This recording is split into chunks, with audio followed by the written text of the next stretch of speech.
Close your eyes and picture this, a hidden lens, not forged of glass or metal, but springing from the realm of human thought itself. A psychic window that could allegedly peer through concrete walls, across oceans, into sealed bunkers, ancient tombs, even onto other planets.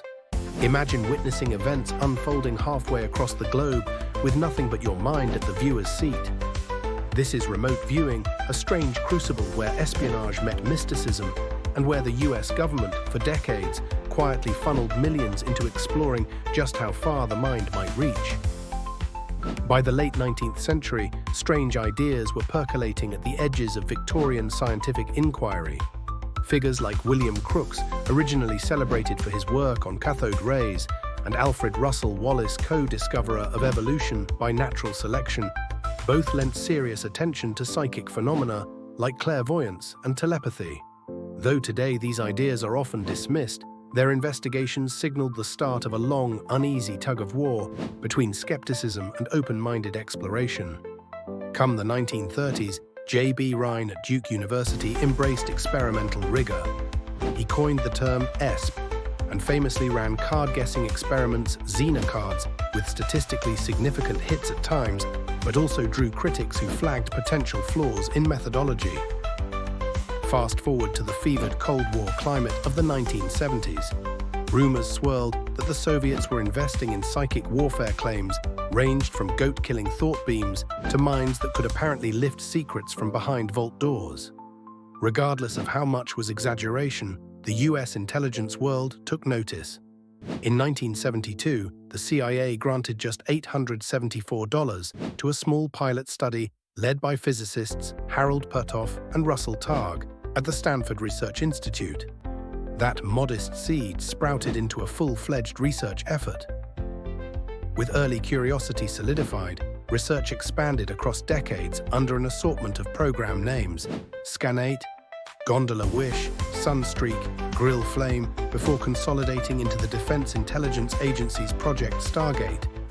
Viewers, sometimes working blind, were asked to mentally view hidden targets' photos, envelopes, coordinates, while monitors guided sessions, and judges later compared their descriptions to the actual intended targets.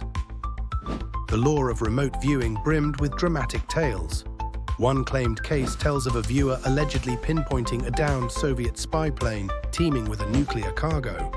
Another involved Pat Price, a former police chief turned psychic, who supposedly painted a level of detail about a Soviet facility so accurate that satellite imagery later seemed to confirm it, guards counted and all.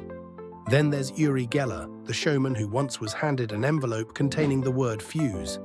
Without opening it, he described a cylinder that made a loud popping noise, like a firecracker. Another sealed envelope held the word grapes, prompting him to draw a cluster after claiming he'd seen purple circles.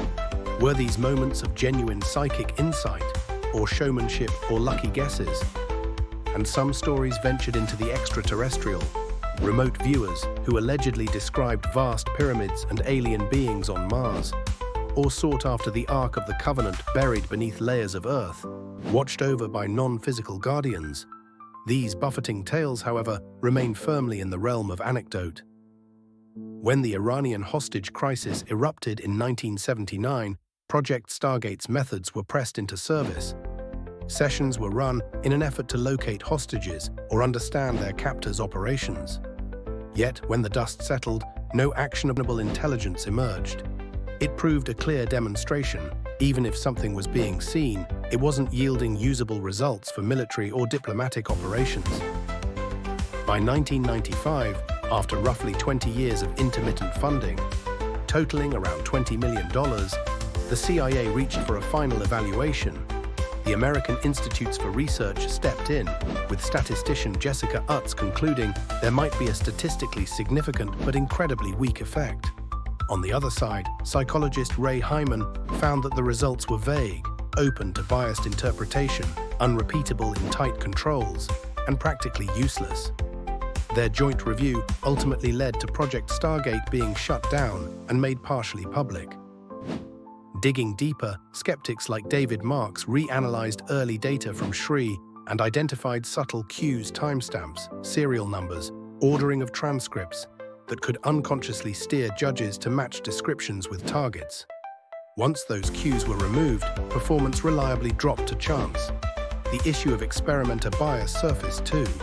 Researchers like Edwin May, who took over later, sometimes functioned as both judge and experimenter, a conflict that undermines proper scientific separations. Outside replication efforts, such as those at Princeton's Pear Lab, failed when subjected to strict controls. Today, mainstream science closes ranks. Remote viewing remains a pseudoscience lacking mechanism, replicability, or substantive evidence.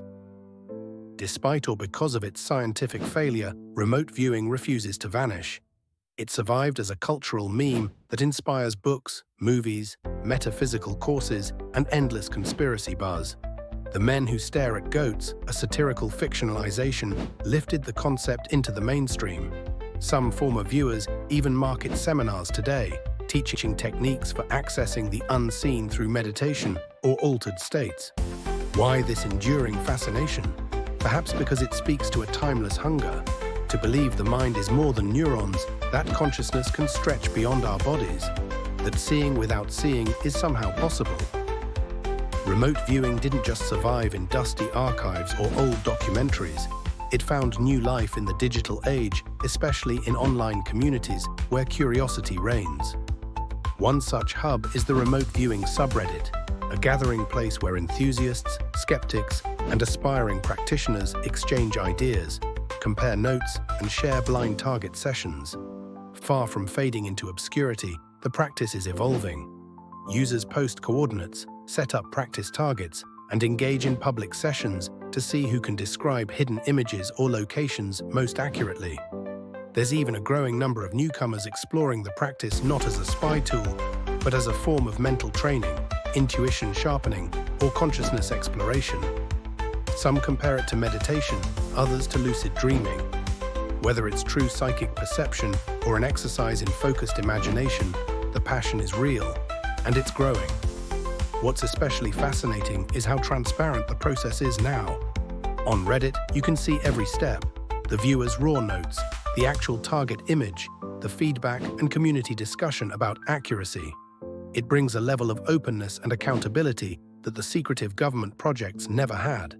So while the official government programs may be long gone, the art of remote viewing is alive and well, and gaining more practitioners daily. Remote viewing didn't unlock a new weapon or intelligence tool, but it did reveal something deeper: how desperation, intrigue, and hope can drive even skeptics to explore the unknown. It drew back a curtain on the lengths we'll go when facing the broadest question: can consciousness reach beyond the confines of flesh and bone? If you'd like deeper dives into viewer logs, declassified memos, replicability stats, or the lives of the people involved, just say the word. Thanks for joining the journey through one of the strangest adventures. Until next time, be sure to hit that subscribe button and keep your mind open for discovery to spark.